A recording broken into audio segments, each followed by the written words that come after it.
রাজ্যের 6 বিধানসভা কেন্দ্রের উপনির্বাচন তার রেজাল্ট এই মুহূর্তে স্পষ্ট হতে শুরু করেছে। 6 ছক্কা হাঁকানোর পথে তৃণমূল।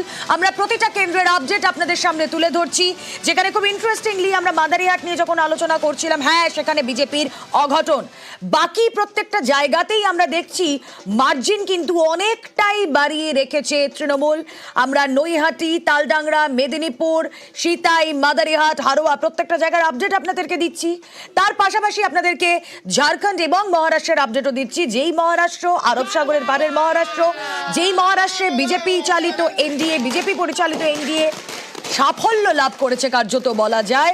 অন্যদিকে ঝাড়খণ্ড, পড়শি রাজ্য ঝাড়খণ্ড, যেখানে আমরা দেখেছিলাম লোকসভার আগে হেমন্ত সোরেন তাকে গ্রেফতার করা, খুব ভুল না হলে দিনটা ছিল এসে জানুয়ারি, হেমন্ত সোরেনকে মানুষের অ্যাকসেপ্ট করে নেওয়া, অর্থাৎ মানুষ পরিবর্তন নয় প্রত্যাবর্তনের দিকেই ঝুঁকেছিল। এখানে মানুষ বিজেপিকে কেন রিজেক্ট করেছে, অবশ্যই আমরা তার কারণ, তার তথ্য এখনো পর্যন্ত। এই যে আমরা বারবার বলছি মোদির মন্ত্র এক হ্যাঁ তো সেফ হ্যাঁ, সেই মন্ত্রে কার্যত আরব সাগর। সিতাইয়ের ছবি আপনারা দেখছেন, যেখানে সবুজ আবিরে একে অপরকে রাঙিয়ে তুলছেন তৃণমূল কর্মী সমর্থকরা।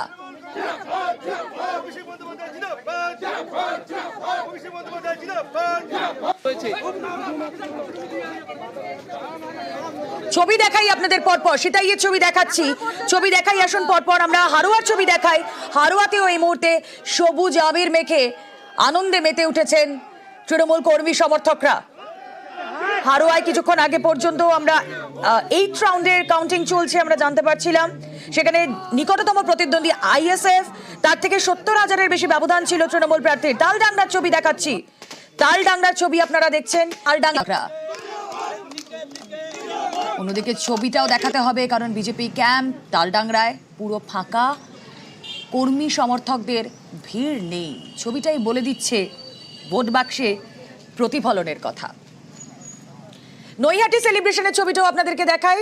সকাল থেকেই আমরা দেখছিলাম সনদ দে, তিনি এক্সাইটেড ছিলেন, তিনি কনফিডেন্ট ছিলেন যে হ্যাঁ তিনি জিতছেন। তার সঙ্গে সাংসদ পার্থ ভৌমিকও ছিলেন সকাল থেকে। সেই ছবি আপনাদেরকে দেখাচ্ছি নৈহাটে।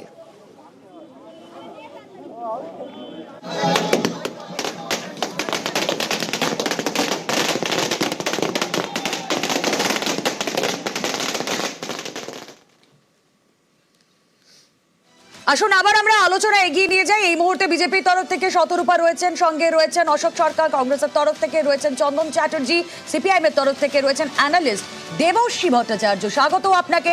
আমাদের সঙ্গে রয়েছেন তৃণমূলের তরফ থেকে দেবাংশু ভট্টাচার্য। দেবাংশুকেও স্বাগত ওয়ান্স এগেইন।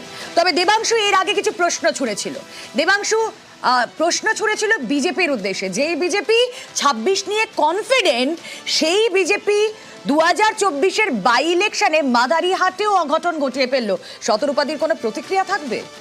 অবভিয়াসলি প্রতিক্রিয়া আছে, এবং দেবাংশু জেনারেলি প্রশ্ন ছোঁড়ে না, ভীষণ তুচ্ছ-তাচ্ছিল্য করে অহংকার দেখে কয়েকটা মন্তব্য করে। আমি সেইগুলোরই একটু ছোটোখাটো উত্তর দিতে চাই। যদি এতটাই বিজেপিকে এরকম তুচ্ছ-তাচ্ছিল্য করা যায়, তাহলে সারা বছর কেন ফিয়ার সাইকোসিস তৈরি করে তৃণমূলের নেতারা, তৃণমূলের মন্ত্রীরা কেন জনসাধারণকে ভয় দেখায় যে যদি ভোট না পড়ে তাহলে কন্যাশ্রী পাবে না, লক্ষ্মীর ভাণ্ডার পাবে না, বিভিন্ন রাজ্যের প্রকল্পগুলো নিয়ে তারা সেগুলোর ভেল করতে পারবে না। এই ভয়টা কেন?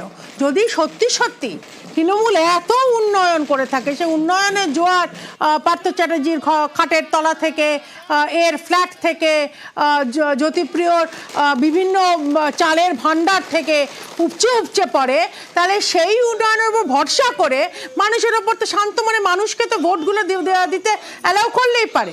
সেটা তো তারা করে না, সারা বছর ভয় দেখাবে।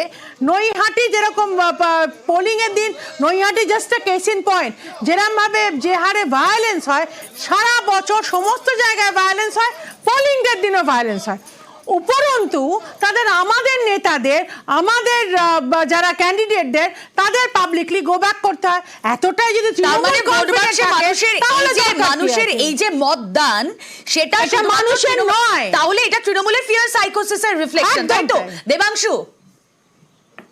না, উনি বলছেন মানুষকে কেন ভয় দেখাতে হয়। আমি শুধু একটা এক্সাম্পলই দিচ্ছি। আজকে যে মহারাষ্ট্রের রেজাল্ট বেরোচ্ছে, যেখানে শতরূপাদিরা ক্ষমতায় ছিল, সেই মহারাষ্ট্রের নির্বাচনে এবারে স্লোগান ছিল বাটেঙ্গে তো কাটেঙ্গে। এটা এই স্লোগানটা দিয়ে হিন্দুদেরকে কেন ভয় দেখাতে হয়েছিল যে আমরা যদি ভাগ হয়ে যাই তাহলে কাটা পড়বো? এটা উত্তর মধ্যে দিয়ে দেবেন। যাই হোক, আমি এবার বলি, ঠিক আছে, একটা second, আমি আপনার সময় বলিনি, প্লিজ, আমি আপনার সময় বলিনি, আস্তে দিদি, আস্তে শুনুন, আমি আপনার সময় বলিনি তো, আমি দূরে আছি, একটু প্লিজ ধৈর্য রাখুন। একদিন আপনিও বাইরে থাকবেন, আমি ভেতরে থাকবো, সেদিন সমস্যা হবে।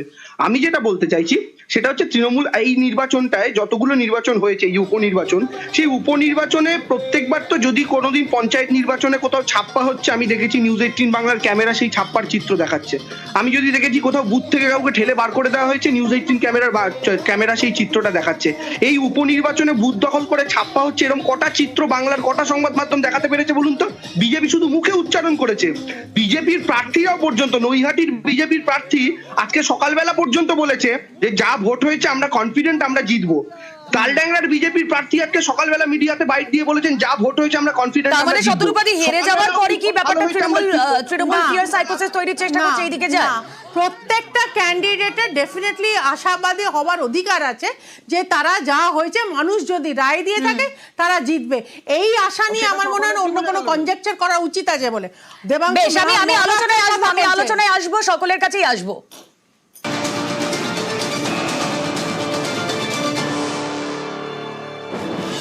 আর এই যে রাজ্যের 6 ছক্কা তৃণমূলে, বিধানসভায় বিজেপির আসন সংখ্যা কমে এই মুহূর্তে 66। এই বিষয়ে আমরা কথা বলেছিলাম নেটওয়ার্ক 18 এর এডিটর ইস্টের সঙ্গে। কি বলছেন তিনি, শুনবো।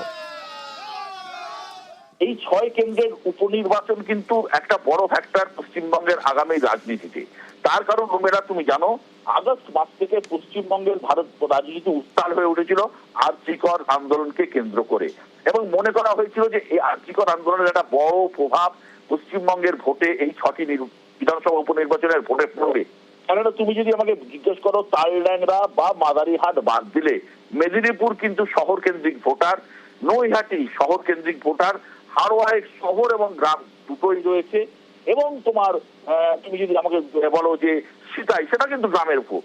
সুতরাং এই যে 6 কেন্দ্রের মধ্যে প্রায় 50-50 যে ভোট ছিল, যে শহরের ভোটও ছিল গ্রামের ভোটও ছিল, সেই জায়গায় 6 ছক্কা তৃণমূলের পক্ষে আগামী দিনের ভিত্তি আরো মজবুত করলো। 2026-এর বিধানসভা নির্বাচনের আগে তৃণমূল তাদের জমিকে আরো পোক্ত করলো। এখানেও কিন্তু রুমেরা সেই লক্ষ্মীর ভান্ডার আবার ফ্যাক্টর হলো। তার কারণ তুমি দেখবে যে প্রতিটা কেন্দ্র ধরে যদি তুমি আলোচনা করো, লক্ষ্য করে জিতছেন। সিতাই কেন্দ্রে অত ভোটে জেতা। মাদারিহাট 1962 সালে নির্বাচনের পর থেকে, 62 সালের পর থেকে মাদারিহাট কেন্দ্র ছিল আরএসপির দখলে। 2016 সালের নির্বাচনে মাদারিহাট কেন্দ্র আরএসপির হাত থেকে ছিনিয়ে নেয় বিজেপি। কিন্তু মাদারিহাট কেন্দ্র, যে কেন্দ্রে প্রধানত ভোটার হচ্ছেন জনজাতির মানুষ, আদিবাসী মানুষ, চা বাগানের মানুষ এবং গোর্খা মানুষ, তারা কিন্তু কোনোদিন তৃণমূলকে ওখানে ভোট দেয়নি। এই প্রথম তৃণমূলকে তারা মাদারিহাট কেন্দ্র জিতিয়ে এমন একটা জায়গা দিল যেখানে তৃণমূল কিন্তু উত্তরবঙ্গে হারানোর জমি ফিরে পেয়েছিল 2024-এর লোকসভা নির্বাচনে, সেটি আরো পোক্ত হলো। দ্বিতীয় হচ্ছে নৈহাটির উপনির্বাচন বামেরা লড়েনি, লড়েছিল CPI-ML। সেখানে তাদের ভোটের হার থেকেই বোঝা যাচ্ছে মানুষ তাদের দিকে কোনোভাবেই মুখ ফিরিয়ে তাকায়নি। তৃতীয় হচ্ছে হাড়োয়া আসন অত্যন্ত ইম্পর্টেন্ট। এই কারণে এ রাজ্যে আইএসএফ আগামী দিনে কতটা শক্তিশালী হবে তার নির্ভর করেছিল এই হাড়োয়ার উপরে। তার কারণ হাড়োয়াতে CPIM নিজেরা নড়েনি, তারা আইএসএফ কে জায়গা ছেড়েছিল।